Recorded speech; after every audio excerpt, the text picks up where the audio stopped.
Welcome to Happily Ever Aftermath, the podcast where we discuss relationships in movies and our relationships with them. I'm Polina Grunbaum. And I'm Diana Rojek-Sconard.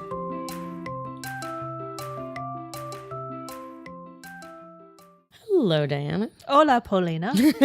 Your accent is much better than mine. I'm wondering how much I'm going to be absolutely butchering this language. I'm just not going to even attempt it. I didn't take it. This is the most embarrassing thing. I've lived in California since 1995. Mm-hmm. The amount of Spanish I know is basically I can order a beer and sour cream on my burrito. ¿Puedo ir al baño? See, I have to ask for permission to go to the bathroom. That's how long it's been since I learned and practiced. So you took it in high school. I took French and I was terrible at it, and I should have taken Spanish. It's like my biggest regret. I actually can understand more of it. You know, I just I knew what you said. Mm-hmm. Some of it. Baño. Mostly from reading menus at and my Spanish speaking friends. I always said the most important words for me to know: baño, dinero, agua. And then I think I'll be okay. I know all of those. Yeah, the good ones. My horrible remembering of Spanish aside. Mm-hmm. Please introduce. So today we're talking about 1992's Like Water for Chocolate. Or if you read the title card, yes, Como Agua Para Chocolate. Which sounds so much better. It sounds really cool. And then, so this is I will read the description in a minute, but I will just say in general, this is one of those, it's a movie about food, but really about life. And the title refers to the fact that in Mexico, they make, basically they boil the chocolate and water together, and it's sort of, it turns kind of into an emulsion. So it refers to people being like so passionate about somebody, like the water is boiling and then you put the chocolate in. Mm-hmm. And so you're like boiling for chocolate. It's a beautiful concept. Just sounds much better in Spanish, but our Spanish speaking listeners their language should not be butchered. They're beautiful, beautiful language. Okay. Butchered like some of the cooking that took place in this movie. Butchered like the quail. Like the quails that found their way into some of the recipes. Okay, I'm going to talk about the quails. Hold that thought. I'm just going to read the thing, and then I just want to talk about the quail scene. Mm-hmm. The youngest daughter in the family, the beautiful Tita, is forbidden to marry her true love, Pedro. Since tradition... Tita is played by Lumi Cavazos. And I'm so sorry for everybody. And Pedro is played by Marco Leonardi. Who some of you may remember from Cinema Paradiso, if you were into the same movies I was, I guess. Saw that. Since tradition dictates that Tita must care for her mother, Pedro weds her older sister, Rosaura. Though he still loves Tita. The situation creates much tension in the family, and Tita's powerful emotions begin to surface in fantastical ways through her cooking. As the years pass, unusual circumstances test the enduring love of Pedro and Tita. So, we will discuss quail in a second. However, so this movie is my pick. 1992. 1992. I think this is one of those came out, or actually was at the end of, 1990, I'm going to guess. So probably saw it 92 or very early, January 92, very early. I was in college, was a freshman or about to be a sophomore. I saw this. I think I might have seen it with my parents while I was visiting. I definitely saw it several times more in college, like in a dorm. I went to the first 2 years. I went to a very small school, and so because we would get really, really sick of people. My friends and I would have a lot of movie nights. But this was one of those films it was actually I think it was put in for like a best foreign film, but it wasn't accepted that year. I don't know what won it. I should have looked that up. But it did won a bunch of awards, yes, in Mexico. So I picked this movie mostly because I was going through, I got one of those, what's leaving Netflix in January, and I saw it and I just totally got super excited. And then I realized after talking to Anna that I sort of half got it confused with Chocolate, which is 10 years later. Or even more. And stars Johnny Depp, Alfred Molina, and Judi Dench is in that movie. No, it's God, Juliette Binoche. Juliette Binoche, I also was like madly in love with. But I also really, really like this movie, so I stuck with it. It's also important that as I was trying to look this up, it tried to autocomplete Water for Elephants. I'm like, no, not Johnny Depp movie. No, not Reese Witherspoon That's movie. hysterical. So I was very 1992. Hold on really quick. Yeah. Judi Dench is in Chocolate. She is. Oh man, Diana, you're good. So I was super, I just want to say I took an amazing Latin literature after the boom class,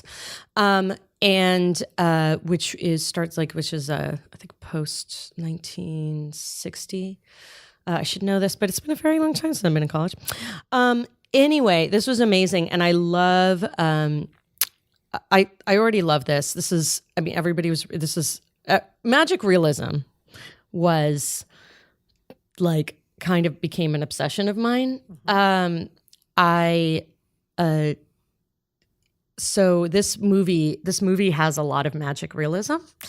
Can I get some other examples of magical realism films that you love? Garcia Marquez. Those are novels. Oh, okay. Can I get some examples of films that have magical realism? Yeah. So we have other films that have magical realism are the it won Academy Award. It's the one about the sea. The Shape of Water. The Shape of Water. Thank you. So this is why I need you. I am the internet. The Shape of Water. Other films like Pan's Labyrinth. Though Pan's Labyrinth is more like full-on fantasy. There's some realism in there. Like war. There's more fantasy. Yeah. No. And Pacific Rim. Again, more fantasy and sci-fi. So the Guillermo del Toro. Yeah. God, there's so. There were like a bunch from this era. Like, yes, but which ones did you like? The ones I liked. So, Amelie is a good example of magic realism film. So it's basically any film where they don't speak English. No, though there is a lot. You're right. There is a lot of. It's definitely a. This is actually based on a novel, which I was obsessed with, which I loved. Mm-hmm. Maybe not obsessed with. I was more of a Marquez girl. Wow. But I love it's Laura Escoves. It's a beautiful film. It's a beautiful novel. Mm-hmm. Actually, if you're like, wait, I have to stop this podcast because I have to watch this movie before I listen to it, I would say spend your time reading the book. Is okay. my one just overarching thing. I tried to explain the synopsis to Ryan, trying to give him beats, but being less entertaining because I don't need to, entertain him so much as just tell him the movie. Yeah. Not like now where we're going to be very entertaining about it. I hope so. Yeah. Okay. That's a lot of pressure. I'm telling you. Okay. All right. And I felt really bad because I'm just like, well, I have to tell him this detail because otherwise this won't make very much sense. And I have to so it took me about 10 minutes and I think he fell asleep in the middle. Yeah. Well, actually, so Sean sat down to watch it with me and he just kept he was really, really tired and he just kept kind of like falling asleep and then waking up every now and again being like, Wait. Step 1. What? Do not fall asleep. Yeah. Do not be tired when someone is trying to describe this movie. Yeah. Or when you watch this movie. So, but then let me define magic realism for people who weren't. So for me? Sure. Okay.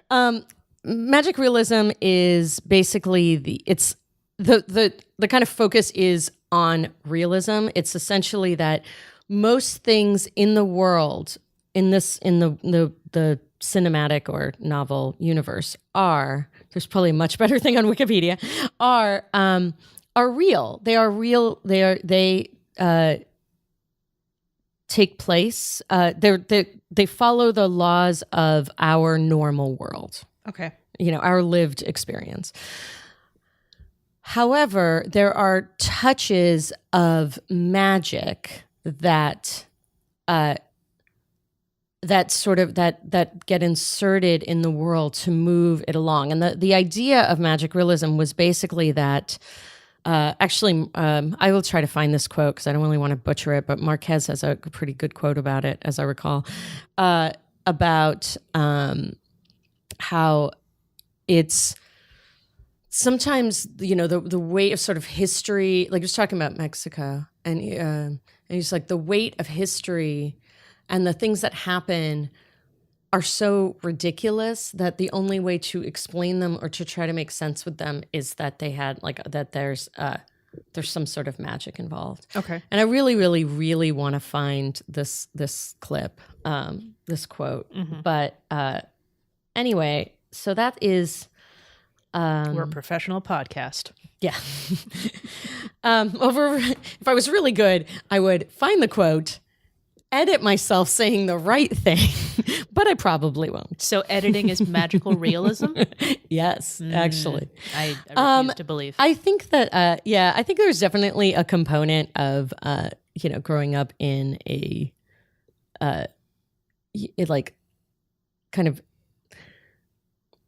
there's definitely a component in growing up in the Soviet Union and this sort of idea of truth, which makes magic realism make a lot of sense for me. Just so I wonder if that's part of why I was drawn to it. And also, I mean, those are amazing novels. I don't know if you ever read 100 Years of Solitude or no. No. In fact, I am aware of this movie when you suggested it and you said, like Water for Chocolate. I'm like, oh wow, is that the movie where the woman is in love with the guy, but they can't be together, so he marries her sister, and she has to show her passion through her cooking. Mm-hmm. And you're like, yeah. So, my understanding of this movie, again, permeated through. You would think permeated through pop culture, but this is something where I was way too young for that to have actually happened. Yeah. It turns out it wasn't on TV a lot, and I also think it's because it's subtitled, and if you some people understandably have a problem with subtitles. Well, I'll get to that in a minute. No, in actuality, it turns out this movie was on our shelf, a VHS copy. Oh my God. As part of our collection. I'm actually curious if it's still there right now at my parents' house, but I would see it. And I think I remember saying to you oh yeah, that movie has a really sensual cover. I've never seen it because I'm just the sensuality. No, this is not Little Giants. I'm not going to watch this. This movie is not, I can't even think of the other stuff that I used to watch. This movie is not Robin Hood, the Disney version. I'm not watching this. I mean, this movie, certainly at its time, maybe it was just the people I was hanging out with, everybody saw it. I knew a lot of people. It was really, well known. It was, it got amazing. It got really good reviews. I believe it's a 91% 91% on Rotten Tomatoes. Very, very celebrated. Yeah, and I had a really hard time finding negative reviews of this movie, even among people. Which may be that it may be that for people they're, if you look at the customer reviews or the whatever people reviews on Rotten Tomatoes, it's why would you bother posting a review if you didn't like it? There's actually more of those negative reviews. Then I found it was hard to find critical reviews of this movie. Critics' critical reviews. I see. Well, it's okay. So taking aside you know, the idea that I just had the baseline of it. I assumed that her love would come through in the cooking, and that was her way of expressing it, because they couldn't physically or emotionally or even matrimonially be together. So the idea behind it is that you have this woman. She gives birth to her youngest daughter, and the tradition is this takes place in the late 1800s. Yeah, it's like 1887 or something. Yeah, and then it also spans a good 40 years or so. And they're living in ranches. So in so this Texas. is kind of no, first in Mexico. First in then he Mexico. goes into then she goes to Texas. Oh, okay, I'm trying to remember because I remember seeing the giant thing that said someplace Texas. Yeah, Like, so they go to San Antonio at some yes, point. at some point they do. So the woman gives birth. That's Tita, and you're getting her tragic backstory. Her father has a heart attack when they're celebrating the birth of the daughter, And the reason he has a heart attack is because there is someone tells him that one of his daughters. He's not the father. the middle daughter. The middle daughter. Well, Or not his most recent daughter. Yeah, but it's the middle daughter, Yeah. basically. And Actually, wait. no, it's the Wouldn't middle it daughter, be? Yes. and he has a heart attack on the spot. But then how does she have how's the youngest daughter? What do you mean? How's the youngest daughter? So Tita Yes, is the youngest. is the youngest. Yes, So he would have had a heart attack after Tita was born. after Tita. Yeah. Who's not his middle daughter. No. His middle daughter was the daughter that was not. Oh, his. that's it. Okay, yeah. Yes. I was like, sorry, even I got confused. No. Yeah. So you see this? Yeah, it's a scene. She's the only one. She's got red hair. Yes, Rosaura. Rosa. Oh my God. Oh, Rosaura. I am terrible. at this. Rosaura. Rosaura. Because the last of the spelling looks like Laura. Yes. Rosaura. Rosara. Rosara. Right. I don't know. Okay. All I know is I don't I like think her. she said Rosara. And that's I the liked point. her because she became a revolutionary. No, that's Gertrudis. That's the middle daughter. Oh my God, what is wrong with me? I don't know, but I took notes.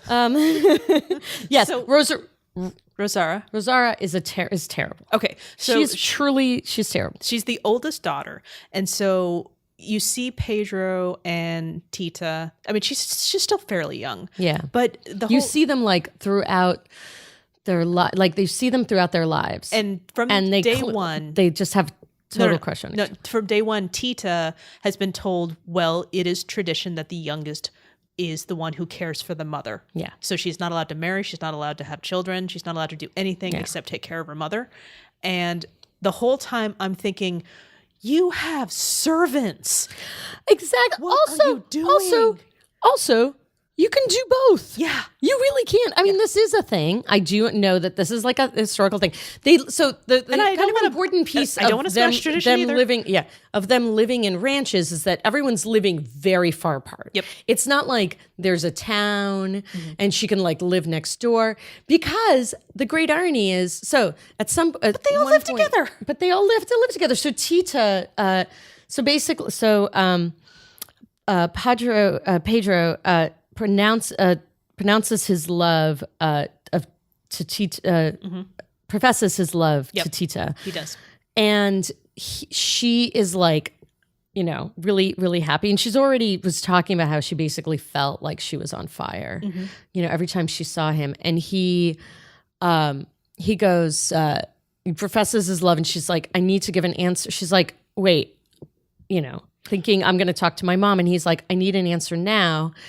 Anyway, she talks to her mom, who just is like, no, not at all. Now, so then He brings his father. his father. They try to negotiate. They have a negotiation because this kind of stuff is important. Well, what's weird is that it's like, no, my son wants to marry your daughter. Yeah. And then the negotiation starts. She's like, Yeah. well, hate to break this to you, but you can, for the price of this daughter. Yeah, like you can have this. And you think that he wouldn't agree, but he does, because he's like, well, now I can be closer to her, which only makes sense because of the ranches.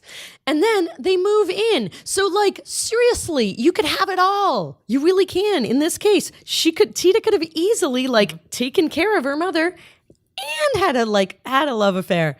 But they all end up living in the same house. But she is told to stay away from him. Yep. And in fact, because of everything and how upset she is. But she's living in the same house. Stop crying. Yep. No crying. There is no. No this, no that. No being near him. No talking to him. And also, guess what? You get to make the wedding banquet. Yeah. And you're not allowed to, you're not allowed to cry. You're not allowed to cry. So all of the magic realism, basically the magic ends up happening, ends up happening. Not all the magic. No, that's true. Most of the magic is done through the food. So basically, also Tita because her mother, because of the death of her father, kind of goes into shock and is weak and her she's not too weak to slap her daughter she's around. Not too weak okay, I'm going to get to the mom because the mom makes me crazy. Okay. She ends up the household, she ends up being basically taken care of from a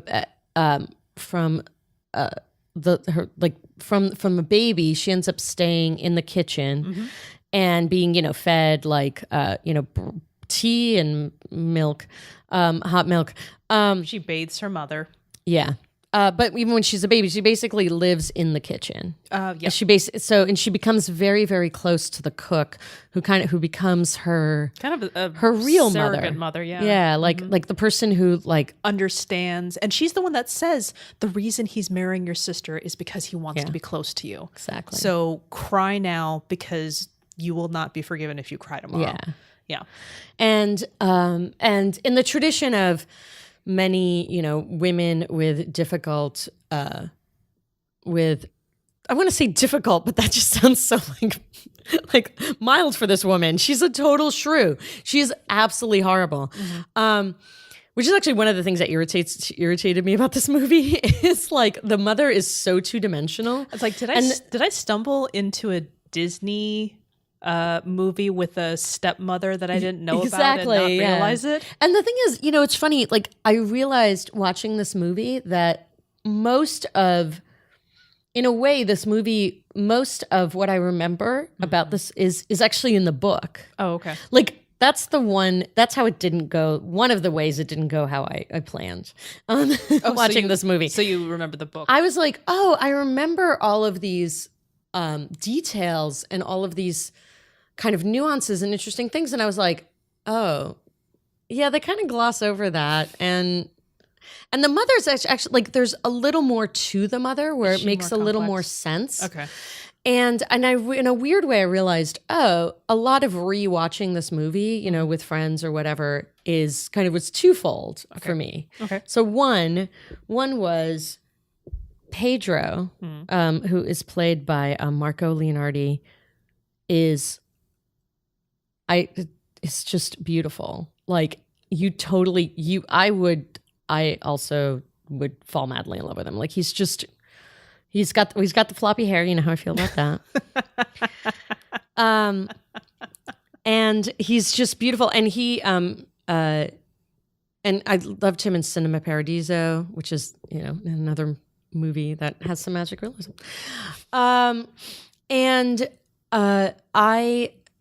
just really yesterday I sat down and I was like, this is going to be so nice. It was kind of rainy outside or just a little cold. And I was like, I'm going to snuggle up and watch this movie and it's going to be magical. And I just kind of found it I found it kind of irritating and annoying and not magical, or not as magical as I remember. So the way the novel is structured is actually the beginning of it. Every single scene has a recipe. Okay. An actual recipe you can cook out of. Nice. You can, and I even remember making some of them, not the quails. So I can make tacos that make people horny? Yes, you can. Hey. Yes, you can. Also known as tacos. Yeah. Just tacos. I made egg tacos. I was happy. For the listeners at home, I don't know if it was actually tacos, but it wasn't. It was the quail. It was the quail with the rose sauce. Yeah. I'm not making that. I'm making tacos. Yeah, I think tacos work and a ton less work. I actually did. So a friend of mine did not make it with quail because she was a vegetarian, but she did make that sauce. There is a scene and we put it on rice. Where the middle daughter, they all eat this food because There's just so much passion going on in this house. Well, he gave that's right. That's right. To say thank you. Because at some point the real mother figure passes away, and Nacha passes away, and she and so then of course Tita becomes the cook, and Tita. So for the 1 year anniversary of her becoming cook, he gives her flowers. Pedro does, and the mother gets so angry and says, "You have to throw them away." And then, Nacha comes back in kind of corporate magical realism in ghost form and says, "Don't throw them away. Just make this dish." And one just fun fact: there were only like a few. There weren't that many roses, and there were just a lot of rose petals on everyone's. Like there were more rose petals than you could possibly use. So she makes this like walnut sauce, these quails with walnut sauce, and you see her like actually butchering these quails. But the best thing is like you see them, and actually every scene is beautiful. Like it's all very sepia toned, and there are really great scenes, but it all goes way too fast, and at one point, you see her like taking the quails, like, and basically cleaning them and butchering them. And then you have some like live quails sitting there next to some quails that have been plucked, next to some quails that are already dead but not plucked. And you're like, why is she keeping this basket of live quails, having to watch their like quail brothers and sisters like take the quails you want, and then like put the rest back. Polina, I can't cook, so I can't answer that question. It's true. Okay, this is just a question, for the I don't even know who. So this particular dish. Yeah. So to back up, she actually is crying when doing the cake for the wedding. Yes. Her tears go into the batter, and in turn, it actually manages to make everyone who has that cake at the wedding cry and or then violently vomit. And then violently vomit. Yeah. So first cry and then violently vomit. And I was like... Just like my wedding. Yeah. There was actually some vomiting in my way. I think it was just drinking. I think it was just everyone had too much drink. Drinking on an empty stomach. Yeah. I didn't throw up though. No, I didn't throw up either. My wedding was... I forgot to eat a lot. Oh, yeah, yeah. No. I was good. Our cake was delicious. And I don't think... But maybe people cried. I don't know. We had pie. Oh, I love pie. I cried. Not about the pie. I actually called the woman who made our cake and begged her to make it again. Aww. It's like the best cake. And she said no. She did actually. Oh, well, okay, good for her. I know.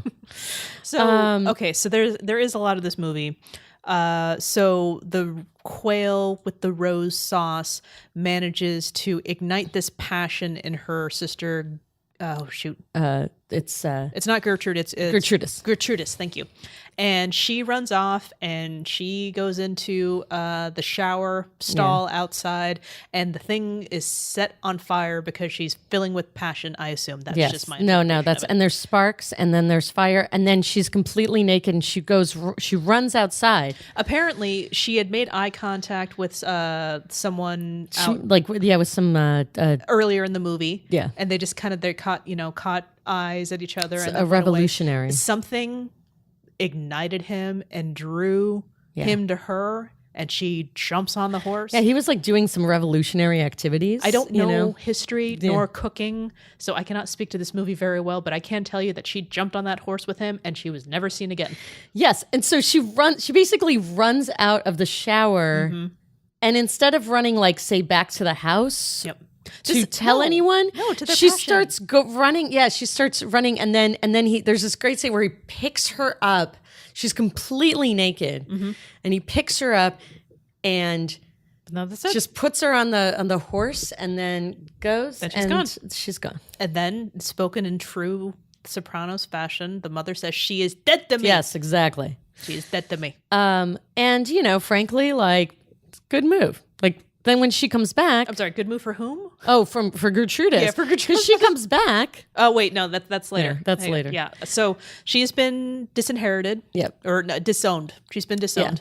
Yeah. Let's see here. So moving forward... So now you've got Rosaura. She gets pregnant. This is my movie, and I can't remember any of the names. She gets pregnant, And so he doesn't. So Pedro doesn't want to sleep with her for the long. Doesn't want to consummate the marriage. He managed to delay it for 3 months, like 3 months, because she was so violently ill at the wedding. He didn't want to upset everyone her. else is fine, and it's been 3 months. She's finally like, dude. And I just want to say, like, good on her, because he's this gorgeous. She's like sleeping next to this gorgeous guy for come on, honey. 3 months. I got the sheet with the hole. Let's go. Yeah, and then she's got the sheet with the hole. And then when he finally consents to it, he says a prayer that's just like. I was actually going to ask you this, because I'm not that kind of Catholic. Is that like a Catholic prayer? Dear, is that a normal dear God, thing? this is not for pleasure. Yeah, I'm not going to enjoy this. This is totally like not happening. But I promise I will make a baby. Yeah. Is that like is that a thing? Hang on. Our Father who art in heaven, I shall not have a baby. No, I don't know that one. Okay. Just checking. Okay. I don't know. No, not. I didn't get that in my first communion prayer book. Good.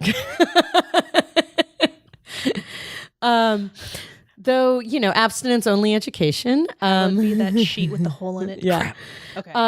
I mean, I've read about the sheet. I mean, I know about the sheet with the hole in it.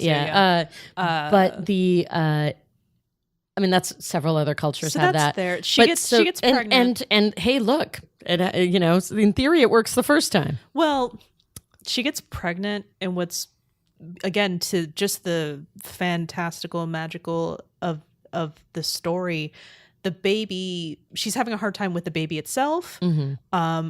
Eventually, it gets to the point where Tita and Pedro's passion is just so incredible that his touch is able to make it so she can nurse the baby. Yeah. And I'm like, I've heard of stories where women can hear a crying baby and they can start lactating, but these are women who are just, also lactating, but it's not their baby type of thing. Yeah. So I don't know how babies work. No, but I think that when we hear crying and start lactating, I think they're usually already exactly. They're able to be. That's my point. That's what makes it magical. It's magical, and also and of course she has to keep this. She has to keep this fact from her. And it's like they have a child, exactly. And I'm like, I don't know if I like where this is going. No, I found it really. I don't. Yeah, I just found it. But again, the whole idea is that their love is real. Beyond so real that it's beyond time and space and science. I was going Physics. to say science. Yeah. So what's rough is that biology. They're the mother Elena, all the sciences, chemistry, astronomy, biology, singing the song again. The mother gets wind of this and sends the couple away to San Antonio, because including the baby, and the baby dies. The baby dies because it doesn't like any of the food. It won't eat anything. Yeah. And it's kind of... And Rosaura can't nurse. Yeah. And Rosaura can't nurse. With apologies, there's this point in the movie where Tita snaps. Yeah. And I can't remember why. It's because of after the baby. Because she was like, she's like, oh, I see. She said, I can't do this anymore because you have led to the baby dying. Yeah. And she gets hysterical, and she becomes catatonic.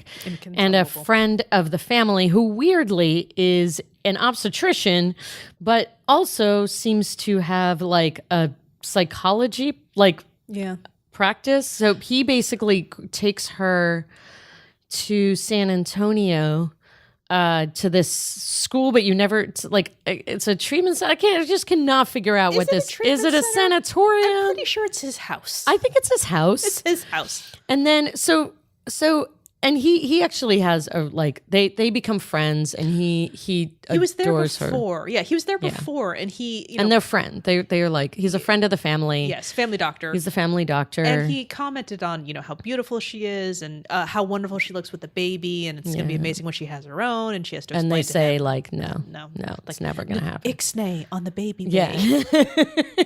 So basically, she basically just holds up. She doesn't get any better. She holds up in a room. Mm-hmm. And which, frankly, you take someone to a different country and give them nothing to do. And I think, that makes sense. And then one of the servants comes and brings her soup. Yeah. And she is instantly restored. Right. Beef broth. Yes. And she, again, the magic of food. She's brought back to life. She is very grateful to, is it Dr. John? Yes, Dr. John. Let's just call him Dr. John. Dr. John. She's grateful to him. She says to the servant, tell my mother I'm not coming back. It's alluded to that they're in... It's the servant's name is Chencha. Chencha, thank you. It's alluded to that, they're in very dangerous areas, the ranch where her mother is. And sure enough... a war being fought. Sure enough, the ranch is attacked, and is it the same servant that's... Yes. Attack. Dang it. I know. Dang it. That actually broke my heart. That I had really a really did hard too. time. But she didn't die though. She was raped. And then same thing with the mother. I mean, they don't show, but it's pretty clear. In the mother. And the mother is attacked and then killed. Well, it's also, how about this? I read in the trivia that there's an extended... Yeah, the Mexican, where she actually is just ill, and then... she's not ill, she's attacked, she recovers, and then Tita comes to... take care of her at the end. Yeah. And then she dies. But in the American version... Yeah, they cut out that They whole cut out part. that, and if anything, it's just like she's dead. And she says, like, I'm never going to come back. Like, when she recovers, she's like, I'm never coming back. Yeah, but I don't remember if the mother was alive when she did come back or not. No. She was dead? She was dead. But in the other version, she was alive, technically. Yeah. And at this point... so she actually does go and take care of her. Like which actually I think would be much more meaningful.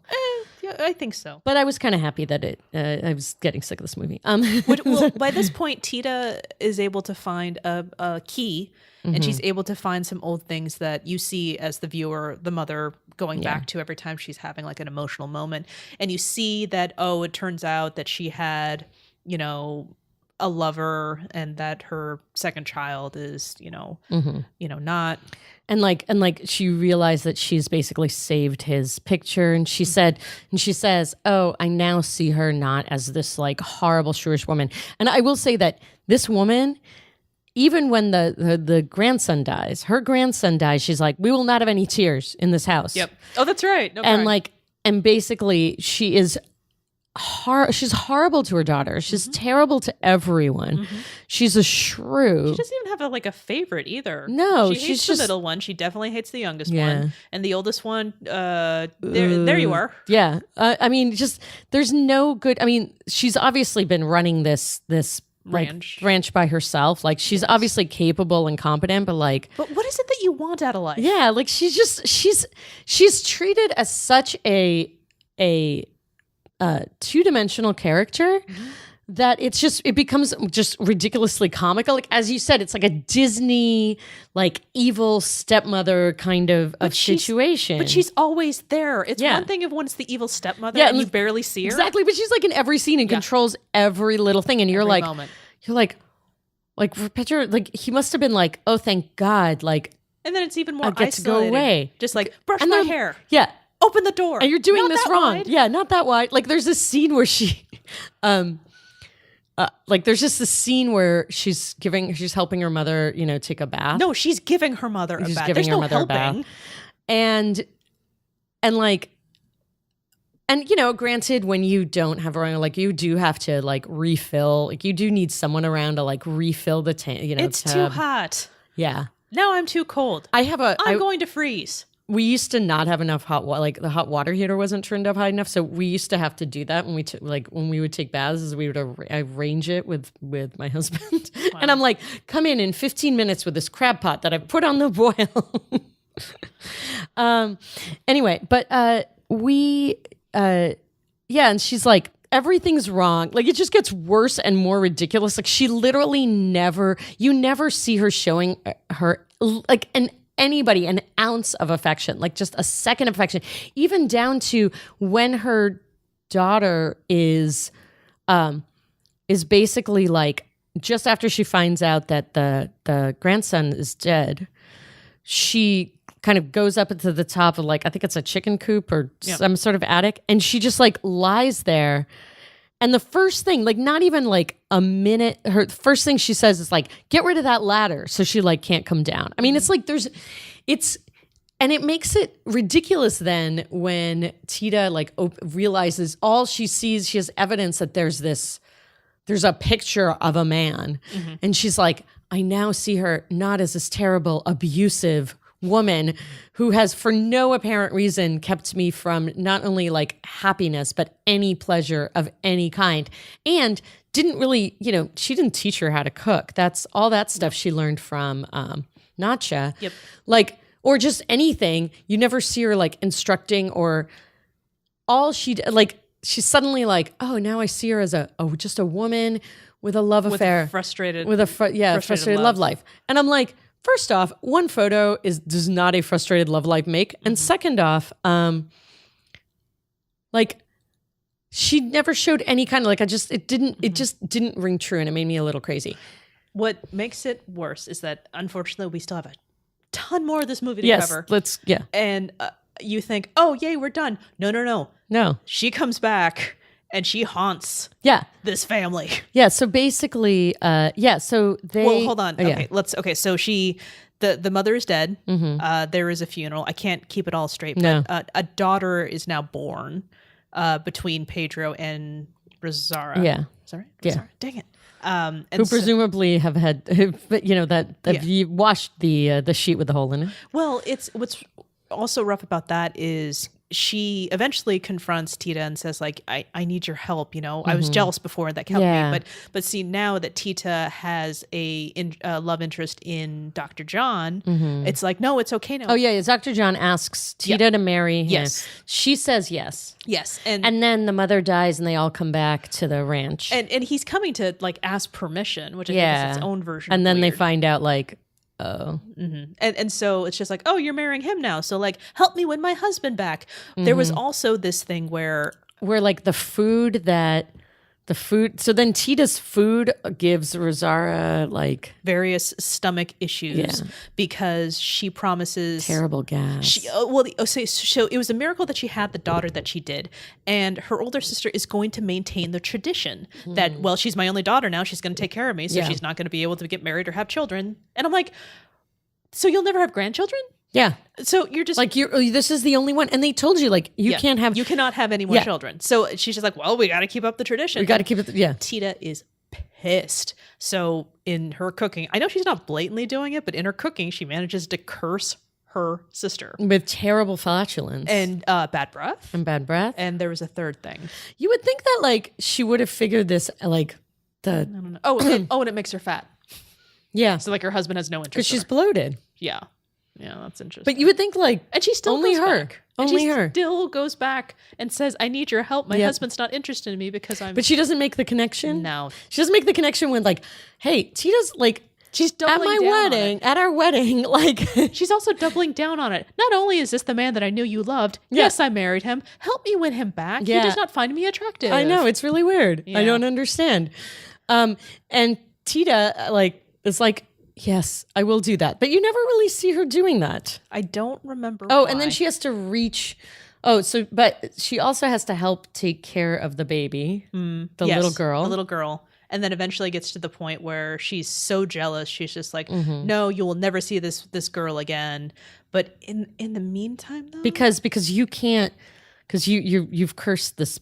You're going to do the same thing to this baby, which is like, you're right, completely illogical. Well, also, it's like, how dare you try to break the tradition? You're not going to be having any influence on this one. It's like you're headstrong and it's that.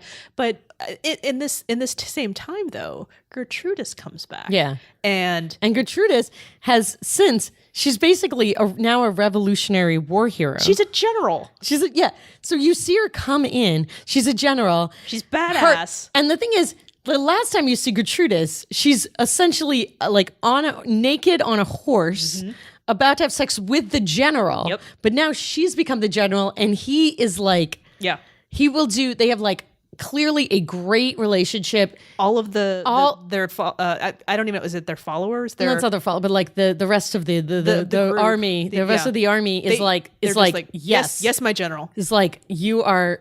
We'll follow her. Literally, we'll follow her to the ends of the earth. And she's part of strategy. Oh, yeah. And just, you're hearing about this, you're like, no, I'm so sorry. I'm like, can't we just, I know. And the minute she came out, I was like, God, can we just have this? Yes. Can we just see what happened to her? And you do get more of her in the book, as I recall. Okay. And I think actually, this is one of those, when I was younger, I didn't care about Gertrudis at all because I just cared about the romance Okay. and the like.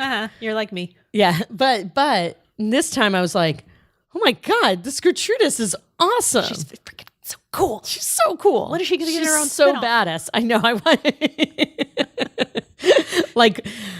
like bullets instead of bras. She's wearing like this great, she's wearing the sort of like the gun holster. I mean the bullet, X, like she looks like a Zapata. So like She's amazing. so like bullets for revolution? Yeah, something like that. Anyway, it was just love. And she's great. I think she's fantastic. It's Regina Torné. I think I'm saying that right. Is just fantastic as it And as it's also like looks amazing naked. And she's talking to Tita as she's making food. She's like, you still make that stuff that I like, and she's helping her with the syrup and the this, that, and the other. And the whole time she's just like, Tita's just like, well, it's horrible because she and Pedro have sex. Yeah. And she thinks she's pregnant. Mm-hmm. And so that's a bad thing because she's supposed to get married to Dr. John, but now she's, pregnant with this guy. And Dr. John is blonde, so it's going to be, even though. Even so. Yeah, whatever. I don't think it matters all that much. And so she's just like, you're in love with each other. And, just because she married him, that doesn't mean that she didn't know what was happening. Yeah. So it's just like, she's the wife. I understand, but who cares? She did this to you, so it's not like she's innocent in this whole thing. But I just straight shooter. There's also such a great scene because basically she's like, go to him, you need to talk to him. Yep. And she's like, but I have to finish making these cream pies. And she goes, it's okay, I will make it, I will make the syrup. And then she like calls one of her cadets and is basically like, she's like, do you know how to cook? Do you know how to make cream pies? And he's like, no, but I'll figure it out. It's like you haven't failed me once yet. Yeah. Go. I was like, that's hashtag goals. Yes, that's hashtag. Yes, my captain. Yes, that's so captain. My captain. Yes, so captain. Like it was so great. Like it's like, where do you begin? Where do you begin figuring that out? Let's see if we can actually. Fly okay, and this. Then okay. So Tita has a weird confrontation with her ghost mother. Mm-hmm. She realizes that she confronts her. She sends her away because who's even meaner in death than she is in life. Pretty messed up. But it turns out it was a psychological pregnancy. She is not pregnant. She's free to do as she wants. But that doesn't stop Ghost Mama from setting Pedro on fire. I'm not. So kidding. they finally. So like Rosaura does die. Who? What? Who? Why can't it? Oh, no. That's later. Yeah. Yeah. So that goes away. How about this? With Tita and John are having a meal with the aunt who they decided to bring because of the wedding. It's like a week away. She confesses to him. The aunt is deaf, so this is uncomfortable. Yeah. He's just like, she can't hear. She can read lips, though. So as long as she's not looking, you can tell me whatever you want. She's like, I'm sorry, I was with another man. I can't be with you. And my heart is breaking for him. Oh, yeah. Because he's just been so, loyal to her. It's like the classic nice guy, and I don't know how to feel about that. And so he says to her, and correct me if I'm wrong, but he says to her, you tell me this, but this is up to you. I still want to marry you. I still want to be with you. But if you tell me that you don't, then we're going to take you to Pedro right now, and we're going to demand that he gives you what you deserve out of life. If I remember correctly, she did not say Pedro. And he's known this whole time. Yeah. And he, I didn't even catch that. So it's earlier. He's got this great idea, which comes up later. He's when she's recovering, which is basically he's making matches. This comes out later. So he's making matches. So this is one of my weird tangents. He's making matches. Matchmaker, make me explode. Well done. Sorry. And he explains how basically human beings are like that. Like he's like, you have to find a spark that lights the match. I didn't really actually understand this, but it's like a spark that lights the match. If you do them all at once, you're gonna completely explode. Combust. So like human beings need a match needs sulfur, needs like the friction, or the candle to light the blah, match, blah, blah, chemistry, it's blah, a blah, metaphor. blah, chemistry is a metaphor. But human beings, it's something else, and we don't know what it is. It's either a kiss or it's, something beautiful outside. We don't know what it is. Which is all code for, you need bland like meat in order to not implode, okay? Yeah, exactly. Don't go with your passion with Pedro. Yeah, have a little passion. A little passion's fine, but you don't want to go like full on. Like you will, like I don't want you catatonic like you are right now. I just want like a few matches. And the whole idea behind it is he was explaining is that if we experience that much passion, we will we will isolate and then go back to where our soul came from when we were born. Yeah, so it's not even a negative thing. It's sort of a return to, it's a very zen-like return. But the thing is, it's funny because when you said that, when I first saw that scene, I saw it more, not in the like, when we have too much, like I forgot about that part. It was more the like, the idea that, there's something inert between us, and we will find, when we find something that excites us, we feel like different people. So, and it's either a person or it's a, not a hobby, but like just something that you love that excites you. And good for you for taking it that way, because I was too busy being way too pissed off about how this movie ended to see it in a good way. Yeah. So here you go. Yeah. Dr. John gives her the out. And then it smash cuts to a wedding. Yeah. And you see Tita dancing with Pedro. Well, first you keep seeing, you don't see, like you keep, you see a wedding, but you don't see the people. Yeah. And they keep like slyly showing you the back of people. Right.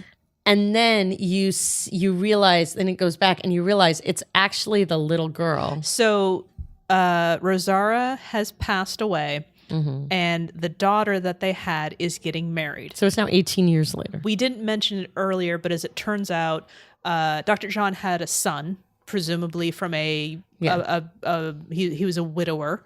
And so the Esperanza is the girl, she married the son, which when she was born, the little boy even said, can I when he saw her, he was like, I want to marry her. Which is interesting because that's a premise of an entirely different movie that I'll want to talk about later. Oh, good. And so they're like, and so they get married. And so it's Pedro. I guess what happened is that Rosaura succumbed to her bloating. Yes. And I guess at some point Tita just raised Esperanza. Yeah. I don't know when and where. But they never married. They just lived together. But they're living together. Like Pedro. So Pedro and Tita have now been living together for like a lot of years and have never done anything. So if their passion was so strong, you would think they're living like in the middle of nowhere with this girl and a bunch of servants and like didn't get, like at some point.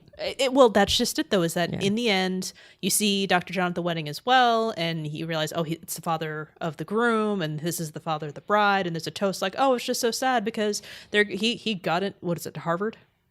He got a scholarship to Harvard or something like that, the son. And so they're going away. And then eventually he takes that moment to say, Tita, now it's time. Yeah. Now it's our turn. Now it's our turn. Yeah. So we sent the kids off to college. There we go. Kind of our daughter-ish weirdness. And then they finally, so if this were, younger Polina or me watching it as younger, I think I would just be like, finally the couple we want to see together. Yeah. By this point, I was just like, no, I'm officially pissed. This dumbass married my sister. I know. This guy over here is taking care of me. I want bland. Well, also, he's so, and the fact that he's like, no, it's cool. I'm not like that, like in the middle of it all. I was actually thinking, oh my God, I don't want to talk about Pedro and Tita. I want to talk about John and Tita, and I want to talk about them. I want to analyze them. Oh, this is the end of the movie? Oh, yeah. I'm not happy right now. And then they have sex. They start having sex. And he has a heart attack. Actual thing that happened. He has a heart attack on top of her. Mm-hmm. She becomes so upset she starts eating matches. Mm-hmm. And then the barn catches fire, or the thing catches on fire. The end. No, okay, not the end. There is a framing around it where it's her great niece. So it's basically Esperanza's daughter. Yes. Esperanza's daughter is talking about her great Aunt Tita. And she's reading out of, and this is how it starts, because she's the narrator through the whole thing. And she's reading a cookbook. Yep. Much like the book itself. Much like, yeah. I know. I have to say, like, I'm going to say I did too. And I just was like, I remember it, my 20-year-old obsessed with magic realism self, of course, was totally like, or 19 or however old I was. Was the passion incredible? It was like, oh my God, they loved each other so much. They had one perfect night. And well, technically they had two. Exploded. Yes, okay. But they finally get to be together, and it's so powerful that she exploded. Like, the romance of it was like... Well, didn't he explode? No, she exploded. Yeah, she exploded. She exploded. She ignited. And I was like, this is insane. I hate this. Also, he's kind of young to have had a heart attack. It's not about the heart attack, Polina. It was the overthrows of passion. I know, and I feel like actually I'm like, have I become like his soul returned to where it came to? Yeah, I just was like, I'm like, am I just devoid of passion now? Because I'm just irritated that like they didn't have this together. And I wasn't even like, it's so sad. I was like, I had the same reaction. I was like, I'm kind of pissed. I'm really pissed right now. I am really pissed. Because she was free of the mother bullshit. Yeah. And she ran right back. She swallowed the matches and ran right back into the fire. Yeah. Right back into the fire of just like, I'm going to be with this guy and not be with him. Yeah. So, I mean, was it also... And also, I felt like she never even got to like, I don't even think she had an orgasm. Like, it's just very disappointing, the whole thing. I'd be pissed too. He did. Yeah, that's the thing. I'm pissed. I feel bad. I felt mad at myself then for picking the movie. It's like she deserves so much better, but decided that I choose this because my passion is also, so great. I hate my 20, that thought this was like romantic. I think our older selves are so pissed off that she shackled herself to this one man. Yes. And this is the only reason for her existence. And the thing is, you actually don't, like, the thing is with John, you actually see John and her, they have the same, they have jokes between them. They listen to each other. They talk, like, they actually are friends. Like, they're genuinely friends. And there are no scenes, and there are no scenes where you see that with Pedro. But the thing is, I will say, like, the other thing that I think one of the reasons for my rage, I kind of realized after, is that this is, I mean, now I should reread the book, but like, this book is like much more interesting. And do they explode?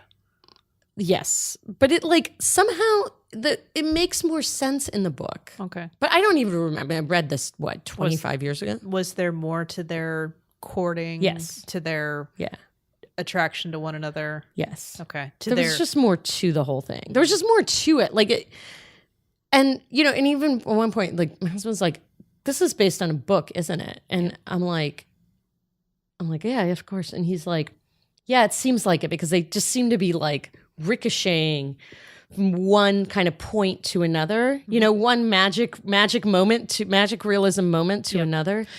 And I don't know. So yeah, I'm kind of pissed about this movie. You know what else could have been more helpful? What? If her thing was like, no, I don't need you, Pedro. This is about Esperanza. Exactly. I think that would have been a little bit more helpful too. It's like, you made your shitty decisions. Yeah. And you got to have a family and a life. And now I'm going to focus on the fact that she does not have a mother. Yeah. She needs my And what's going to have another friggin' ranch? And all the people who work on it. Well, apparently... I mean, there's no family left. Well, when Esperanza came back from her honeymoon, they found the cookbook. Yes. Or they found the book. Yeah. And then that was it. But now she can go off to Harvard and I don't know, the whole thing. Probably still did. It's him. Yeah. But it's like, I don't know. I just find it sad. Or maybe, you know what? Maybe what I'm hoping is Gertrudis comes back and uses this as the training ground. Yeah. So maybe it's all good. Okay. So Okay, so we kind of can't talk about what happens to them after because we know. Considering that this is like 3 generations removed, they died together at the end. This is like doing the end of Romeo and Juliet. Yeah. So what happens next? Polina? Yeah, I think we have to skip that. How about Mercutio? But luckily, the apothecary. Damn it. Luckily, it took us so long to describe the movie. Yes. That No. And I'm going to call it right here. Number 1, Gertrudis gets the ranch. Yes. And it does become a training area for, I don't know what happened in history, so I don't want to name wrong things. Well, we live in California. Okay. So I think we know the answer to I that. forgot the Alamo. Damn. So there's that part. Yeah. Question, young Polina, when did they fall in love? I think it was a total like childhood love. I mean, I'm really not trying to. Well, she was really shimmy out of it. Yeah, she was damn young when she saw it. So how easy is that for that young girl infatuation with a boy who probably seems 5 years older than her? Yeah. I mean, how he shows any attention to you? Yeah. I mean, you're just dying. And the thing is, and it's like this constant little drumbeat of them, seeing, and it makes sense if you think that they're not. It's not like you're seeing you're going to school with all these kids, so like you have the crush for like a year, 2 years, and then like you meet another crush. But yeah, I mean your childhood crush is like the thing you remember, but it never goes away. I mean just that. Especially when you live in such an area where you only know 4 people. Well, that's the other thing. It's like it's not they go to these parties. And there's not even like there's that many there's not many boys. Oh my god! If my childhood crush married my sister, that's like its own novel right there. Yeah, my childhood crush married my sister. It is a novel. Yeah, that sounds like a horrible country song too. Yeah. My childhood crush married my sister. I slashed his tires, then was a bridesmaid. I don't know country either. But I planned a horrible bachelorette party. I am really bad at country western music. Okay, so no, I like what you said. We're not shirking our responsibilities. It's just that but there's nothing you can do. But see, I do like the Gertrudis thing. I think we're agreed. That's what happens. The best. And here's what's also. I just want Chincha to find love. Yes. No, she was married. And yes, that's the thing. Because at the wedding, she falls in love with one of the revolutionaries and that Gertrudis brings back. Yes, and again, whatever was in that wedding banquet, people, even the priest, got horny. Yeah. So that was interesting. Shoot. No, what was I going to say? So that was the wedding part there. We're not shirking our responsibilities. No. Dang it. You keep talking. So when do you think they fell in love? Or we just... No. Yeah. Just again, the infatuation early. I mean, it's all premised on the fact that this is the only man she's literally ever loved. It's magical realism. Yeah. So in the same way, it's just like... We can't. There's stars among them. That's when it happened. Yeah. Her heart had an internal combustion that problem happened when her father had a heart attack, and I don't know. It's weird. It's weird. I think that really sums up this movie. This is what happened. The thing is, I love weird. I love weird. I just found this just insane. I don't know if it's my mood. Well, because then when I read reviews of people are like, we're so, I mean, I don't want to crap on this movie because clearly people love it so much. Well, no, here's the thing. I really enjoyed it. Oh, good. It was like an hour 44. Yeah. I enjoyed up until hour 37. Oh, God. Like, no, it was just like, I'm like, this is incredible. This is really interesting. Glad. This is fantastic. This is really good. How did this miss my radar? Oh. And then as I was retelling it to Ryan, I'm just like, no. I was actually, it's funny. I didn't even ask you this, but I was wondering how you liked it. Because sometimes, when it was like you do this and great. I do this. When I watch, sometimes I pick a movie and then I'm watching it. And sometimes I'm kind of watching it like, I'm like, oh God, I wonder what Diana's thinking about it. And Polina's going to give me so much crap when we watch that. Yeah, exactly. And so like, I was wondering if you It was enjoyable. Oh, good. It was I'm interesting. Really, really glad. I'm glad that you like. No, that's actually what I remembered that I wanted to make sure I got the point across. No, it was really interesting.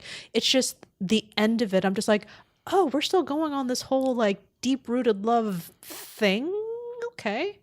And I want to say it's rooted from the fact it's like she should have been with that guy. I'm like, no, she should have done something besides that. Again, if it was about it is a Esperanza, different time. Again, shackling herself. Are we talking about 1992 when this movie came out? Or No, we're talking I mean about like 1890. And... Gertrudis. I know. That's the thing. Not when you have Gertrudis. Yeah.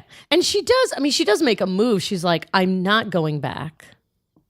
Like when she's in Texas, and then she comes back. Mm-hmm. And I think it's the fact that she had the opportunity and then she decided to go back. And also, I mean, it does, like, it pissed me off that it was, actually, when I got pissed off is when you realize that Rosario, like... Rosaura? Why do I think it's Rosaria? Because... that's like a name I know. Because Rosario Dawson is awesome. God, I'm like, now I'm one of those people, and people do this to my name all the time, where they like... Quiet, Polina. It's like another name, yeah.